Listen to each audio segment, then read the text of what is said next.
Waalaikumsalam Waalaikumsalam warahmatullahi warahmatullahi wabarakatuh. Bismillah, alhamdulillah. Alhamdulillahilladzi amarna al-intisama bihablillah. Alhamdulillahilladzi amarna al-intisama bihablillahi matin. Salatu wassalamu ala sayyidil mursalin Muhammadin wa ala alihi wa ashabihi al-mujahidin as-sahihin. Subhanaka la ilma lana illa ma 'allamtana innaka antal alimul hakim. Rabbi shrah li sadri wa yassir li amri wahlul 'uqdatam min lisani yafqahu qawli. Rabbi zidni ilma warzuqni fahma bi rahmatika ya arhamar rahimin. برضا الله ولشفاعة رسول الله ولكل نية الصالحة. الفاتحة. أعوذ بالله من الشيطان الرجيم. بسم الله الرحمن الرحيم. الحمد لله رب العالمين الرحمن الرحيم مالك يوم الدين. إياك نعبد وإياك نستعين اهدنا الصراط المستقيم صراط الذين أنعمت عليهم غير المغضوب عليهم ولا الضالين. رب اغفر لي ولوالدي ولجميع المؤمنين آمين. Bapak Ibu dan teman-teman rahimakumullah, alhamdulillah pagi hari ini kita bisa ngaji bersama, bersilaturahmi dalam majelis yang mulia, majelis ta'lim, majelis ilmu. Mudah-mudahan kita semuanya mendapatkan barokah dan juga fadilah dari majelis ilmu kita. Kita lanjutkan ngaji Nasaihul Ibad. Kita sudah sampai di mana, Bu Maimunah? Kemarin kita sudah sampai bab 3 makalah 20, tapi sudah sampai juga kepada catatan kakinya, Pak. Ada 3 catatan kaki, yaitu yang pertama, siapa yang beramal untuk akhiratnya, maka Allah akan mencukupkan urusan agama dan dunianya dalam semua urusan. Yang kedua, barang siapa yang memperbaiki hati nuraninya, akan memperbagus lahirnya, atau istilahnya itu yang lahir menunjukkan yang batin. Yang ketiga, barang siapa yang memperbaiki hubungan dirinya dengan Allah dengan cara beramal soleh, maka Allah akan memperbaikinya dengan manusia lain dan makhluk Allah lainnya. Sudah sampai di sana, Pak. Baik. Jadi sekarang kita lanjut ke bab 3, makalah 21. Ya, makalah ke-21 ya. Nah, enak posisinya ya, seperti ini ya. Baik. Baik, kalau begitu kita baca makalah ke-21. A'udzu billahi minasyaitonir rajim. Bismillahirrahmanirrahim. Wal maqalatul hadiyah wal 20. Inilah makalah ke-21. An Ali radhiyallahu an. Diriwayatkan dari Ali radhiyallahu an. Wa karrama wajhah. Dan karrama wajhah. Allah memberikan gelar khusus kepada Sayyidina Ali, yaitu karramallahu wajhah, yang artinya adalah Allah memuliakan wajahnya Sayyidina Ali. Mimba di riwayah menyebutkan kenapa Sayyidina Ali mendapatkan gelar ini dari Rasulullah, karena beliau selalu menjaga wudhu. Jadi setiap saat beliau dalam keadaan suci, ya, belum nunggu batal, beliau sudah wudhu lagi terus. Ya. Sehingga dia mendapatkan gelar khusus karramallahu wajah. Sayyidina Ali berkata, kun, jadilah, indallahi, di hadapan Allah Ta'ala, khairun nasi, sebaik-baik manusia. Wa kun, dan jadilah, indan nafsi, kepada diri sendiri, ya. Maksudnya ketika kita di hadapan kita sendiri, ya, itu sarron nasi, seburuk-buruk manusia. Nah, jadilah di hadapan Allah sebaik-baik manusia, dan jadilah di hadapan dirimu sendiri itu sarron nas, seburuk-buruk manusia.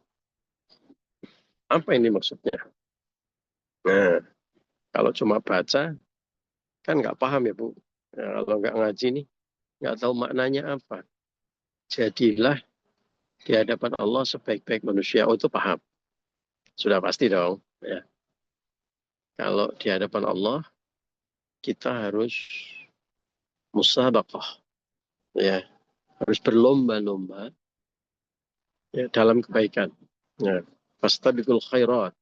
Berlomba-lomba dalam kebaikan. Karena Allah semata-mata, bukan karena manusia, bukan karena ada kepentingan sesuatu apapun, ya, maka bahasanya adalah jadilah di hadapan Allah. Nah, jadilah di hadapan Allah, kita adalah sebaik-baik manusia, terus berlomba-lomba menjadi manusia yang terbaik. Kalau ada orang yang sedekah 10 kotak, saya mau 20 kotak. Tapi bukan untuk dipamerkan, ya, untuk betul-betul karena Allah. Makanya kun indallah, di hadapan Allah.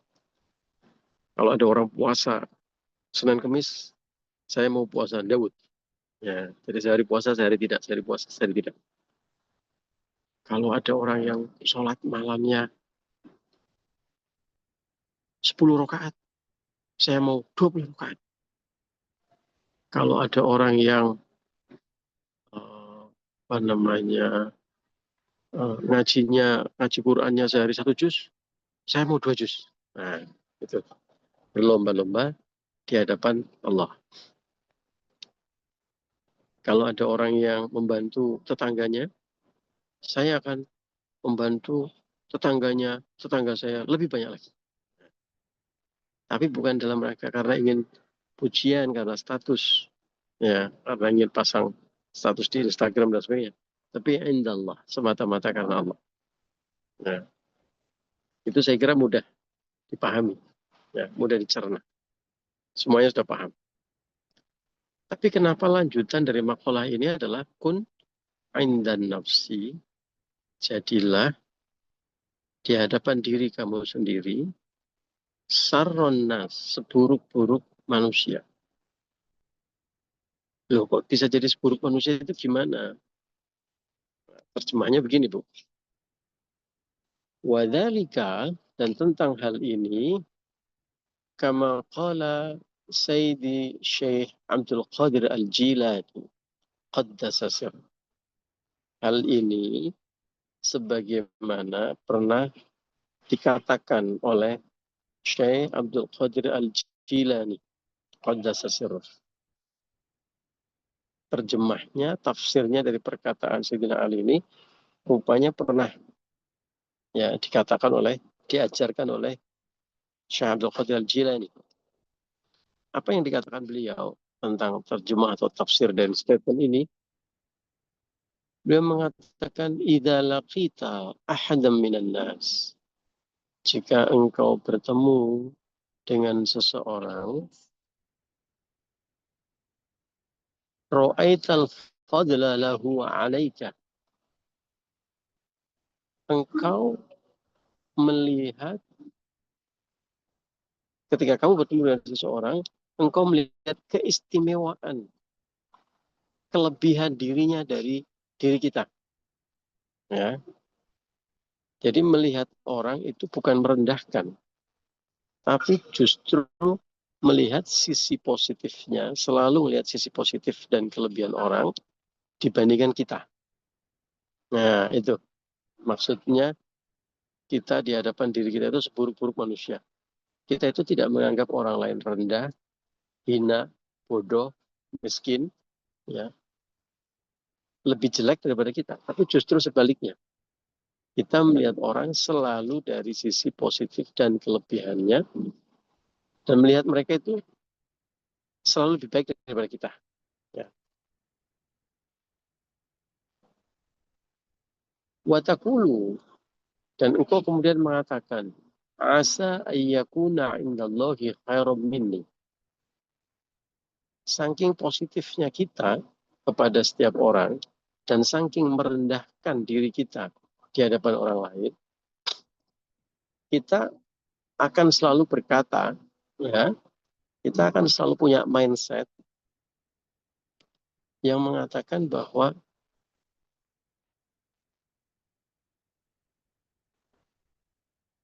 bisa jadi di sisi Allah asa, ya, bisa jadi di sisi Allah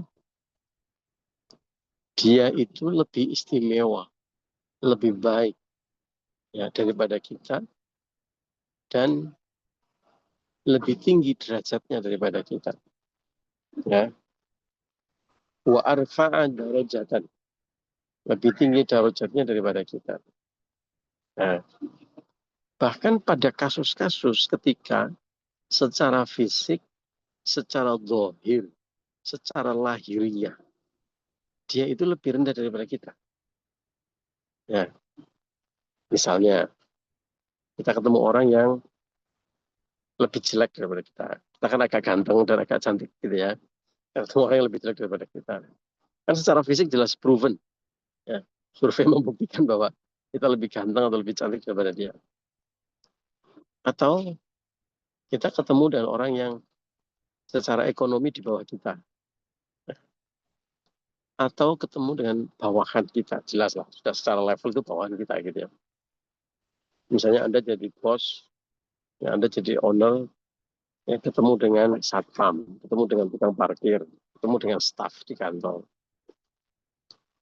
Atau dengan pembantu rumah tangga Anda. Kan jelas, dengan Anda majikan, dia jadi pembantu.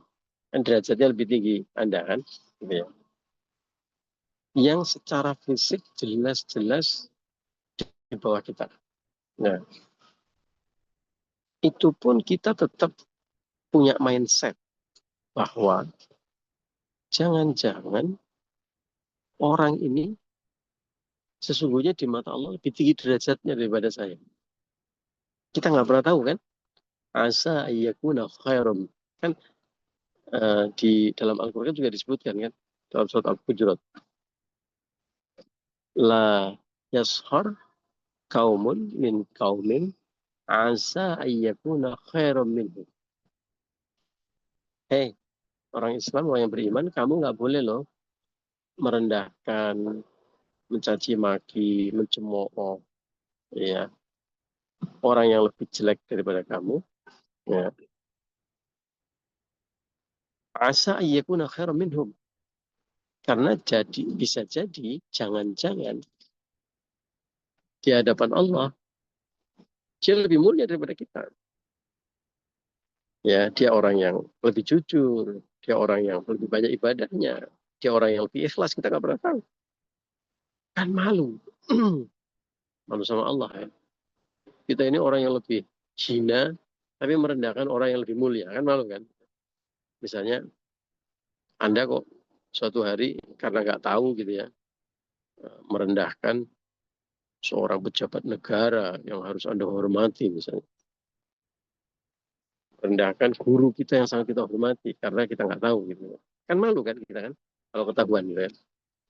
Nah itu demikian juga kalau kita terlanjur merendahkan orang, adalah orang itu sesungguhnya lebih mulia di hadapan Allah dibanding kita. Kan kita malu kan gitu. Makanya nggak boleh. La yashar qaumun min qaumin.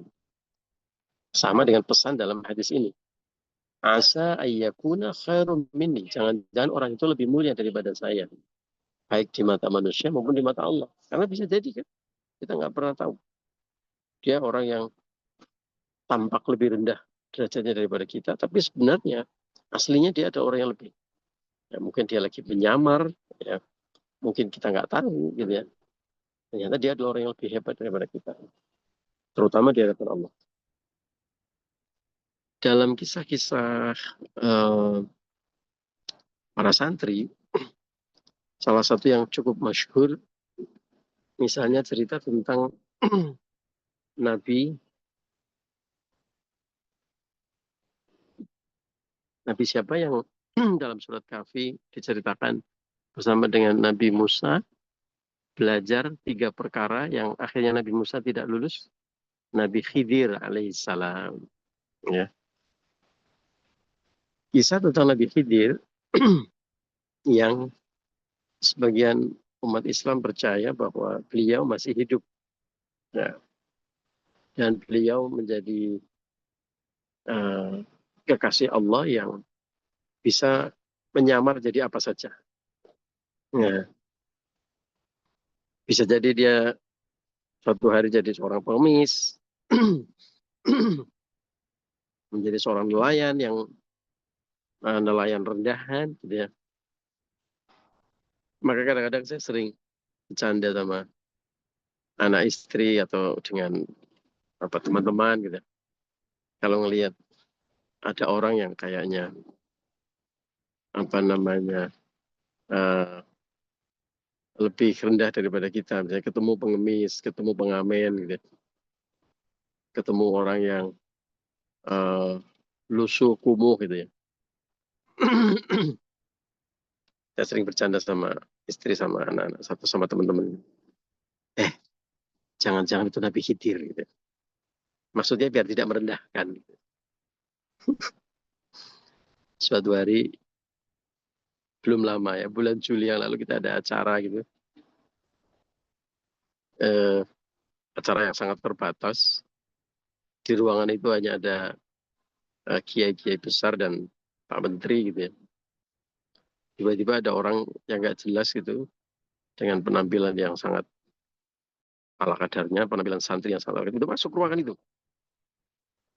Terus ikut duduk dengan PD-nya.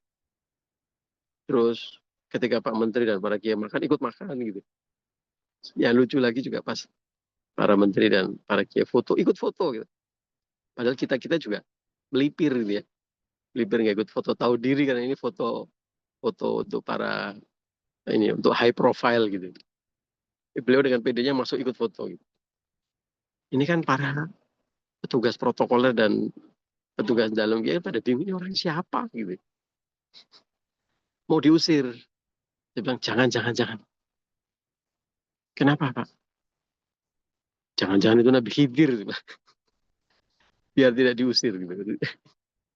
Ya, itu salah satu cara kita untuk memandang orang dari sisi positifnya. Ya. Ini dilanjutkan ya perkataannya Syekh Abdul Qadir Al-Jilani. Ya. Jadi kita selalu memandang sisi positif orang. Misalnya, ya, fa'in kana soghiran. Jika kita bertemu dengan orang yang lebih kecil daripada kita, lebih muda daripada kita, anak kecil misalnya. Kultu, maka kita akan berkata, hadza orang ini, anak ini, bukan direndahkan, bukan Allah lu masih bocah aja lu, belagu gitu. Bukan. Ya. Sikap kita justru akan mengatakan, hadza anak ini lam ya'sillah, tidak atau belum pernah bermaksiat kepada Allah. Dosanya belum banyak, tidak seperti kita. Kita ini kan sudah lama hidup semakin banyak dosanya. Lah anak kecil itu belum bermaksiat, belum banyak dosanya. Kita lihat dari sisi positifnya. Ya. Wa ana qad aswaitu, dan sesungguhnya aku itu sudah banyak bermaksiat kepada Allah. Fala syakka, aku tidak ragu. Ya. Annahu khairum minni, dia lebih baik daripada aku. Nah, itu. Contohnya begitu. Ya. Secara teknis contohnya begitu. Ketika kita ketemu anak kecil, kita tidak merendahkan, lu anak kecil aja lu, nggak usah ngomong, diem aja lu, ikut aja sama orang tua. Ya, biasanya kan gitu orang tua tuh. Ngapain sih? Nurut sama orang tua. Nah, biasanya gitu kan. Sekarang mindsetnya dirubah. Kita anak kecil. Jangan-jangan dia lebih mulia loh daripada aku di mata Allah. Karena dia maksiatnya belum banyak atau bahkan belum pernah bermaksiat. Sementara aku itu maksiatnya banyak banget. Maka pasti dia lebih mulia daripada aku di mata Allah. Contohnya begitu, Bu. Ya, secara teknis begitu. Contoh lain.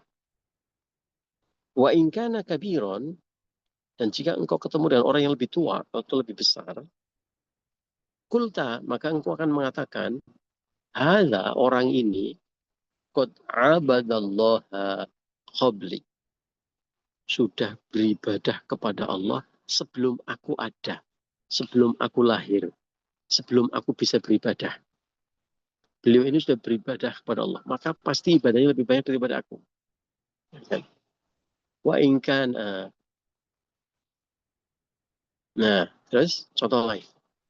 Wa inkana aliman, jika kita bertemu dengan orang alim, orang pintar, kiai, ustadz, ada orang ini, oh dia sesungguhnya telah diberikan.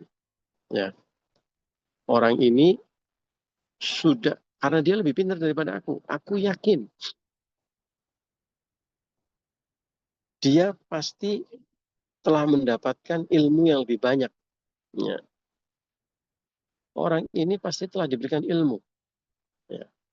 Lam ablugho, yang aku tidak bisa mencapainya atau aku belum bisa mencapainya.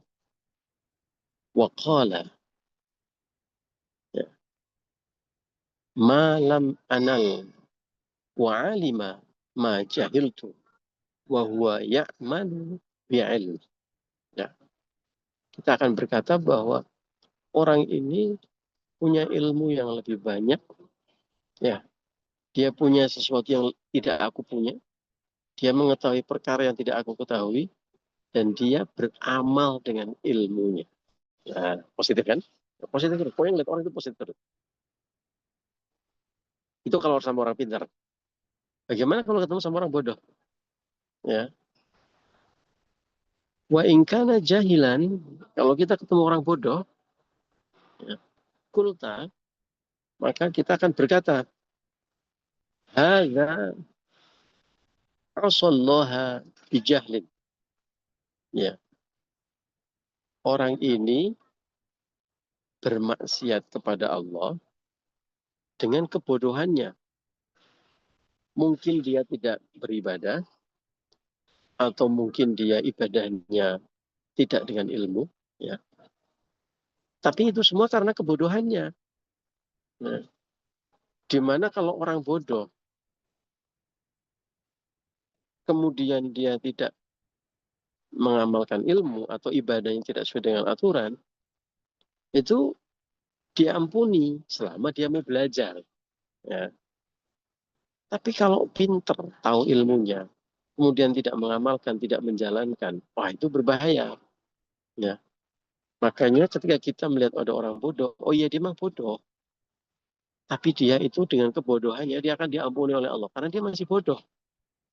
Wa ana aswaituhu bi'ilmin. Sementara aku yang lebih pintar dari dia.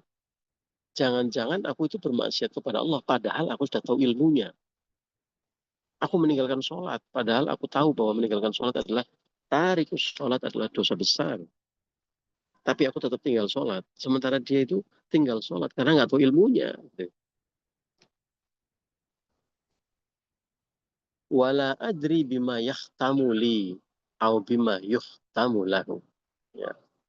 Ketika kita ketemu orang bodoh,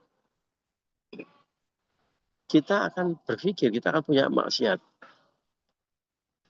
Aku tidak pernah tahu perkara apa yang akan mengakhiriku, ya. Dan aku nggak tahu apa yang akan terjadi besok pada dirinya. Maksudnya begini, oh ya dia lebih bodoh hari ini, tapi jangan-jangan besok dia belajar lebih giat daripada saya, dan saya tidak mau belajar, maka dia bisa lebih pintar daripada saya. Tuh kan? Selalu positif lihatnya. Tidak mentang-mentang bodoh, bodoh, goblok lu, nggak sekolah dan sebagainya. Nah, enggak. Jangan-jangan dia besok jadi apa doktor kuliah S3 sementara saya S1 terus. Misalnya begitu. Nah, bahkan ketika ketemu orang kafir Bapak Ibu. Nah, wa ingkana kafiron. Bahkan ketika ketemu orang kafir, kulta maka engkau akan mengatakan la adri, sesungguhnya aku tidak tahu. Asa ayus lima payuh tamalahu bi khairil amali. Aku tidak tahu. Jangan-jangan asa, jangan-jangan ayus lima, suatu hari nanti dia akan menjadi seorang muslim. Ya kan? Kita nggak pernah tahu. Fayuh tamalahu, dan dia akan mengakhiri hidupnya bi khairin, dengan kebaikan. Ya. Bi khairil amali, dengan amalan-amalan kebaikan. Siapa yang sangka seorang Umar bin Khattab yang akan membunuh Rasulullah tiba-tiba menjadi sahabat Rasulullah, salah satu manusia yang dijamin masuk surga dan dimuliakan oleh Allah saat hidup dan juga saat meninggal. Saat hidup dia dimuliakan oleh Allah menjadi sahabat Rasul yang paling dekat dan menjadi khalifah. Ya, saat meninggal beliau dimakamkan di sisi Rasulullah. Padahal beliau dulu adalah orang yang sangat benci dengan Rasulullah dan bahkan akan membunuh Rasulullah. Siapa sangka seorang Khalid bin Walid yang dulu menjadi panglima besar orang kafir yang memusuhi umat Islam dan membunuh pahlawan-pahlawan Islam termasuk keluarga Nabi, kemudian mendapatkan hidayah, masuk Islam dan menjadi salah satu pahlawan terbesar dalam sejarah umat Islam. Ya. Siapa sangka seorang anaknya Abu Lahab ya menjadi putri lagi ya, namanya Turrah atau Tarrah binti Abu Lahab, itu menjadi seorang sahabiah atau sahabat perempuan Nabi yang sangat setia, bahkan ikut hijrah dari Makkah ke Madinah. Ya. Siapa sangka Ikrimah bin Abu Jahal, anaknya orang yang paling memusuhi Islam, dan Ikrimah ini di masa-masa awal juga sangat benci dengan Islam seperti bapaknya, ikut memerangi kaum muslimin bahkan sampai last minute menjelang Fathu Makkah. Kemudian mendapatkan hidayah dan menjadi salah satu pejuang ikonik yang rela berjalan kaki ribuan kilometer untuk ikut berperang bersama Rasulullah. Oh, kita nggak akan pernah tahu. Bahkan ketika ketemu orang kafir, kita berpikiran positif. La adri, aku tidak tahu. Asa ayuslima, jangan-jangan suatu hari dia akan menjadi seorang muslim, fayuhtamalahu khairul amali, dan dia akan mengakhiri hidupnya dengan amal-amal kebaikan. Wa asa, sebaliknya jangan-jangan an akfur, jangan-jangan aku menjadi seorang kafir suatu hari, kan kita nggak pernah tahu. Maka kita harus berusaha ya agar kita tidak menjadi orang kafir. Dengan cara apa? Ya salah satu yang ngaji. Ya, fayuhtamali bisu'il amali, dan aku kemudian mengakhiri hidupku dengan su'ul amal, perbuatan-perbuatan yang buruk. Kita nggak pernah tahu. Makanya jangan merendahkan orang kafir. Bahkan orang kafir saja nggak boleh direndahkan, Bapak Ibu. Kita harus lihat dari sisi positifnya. Tujuannya apa? Satu, tidak sombong. Kedua, bisa belajar dari semua orang. Yang ketiga, kita betul-betul beramal karena Allah, bukan karena pujian atau sanjungan manusia. Demikian ngaji kita pagi hari ini. Mohon maaf atas segala kekurangan dan kekhilafan. Wallahul muwaffiq ila aqwamit thoriq. Assalamualaikum warahmatullahi wabarakatuh. Waalaikumsalam warahmatullahi wabarakatuh.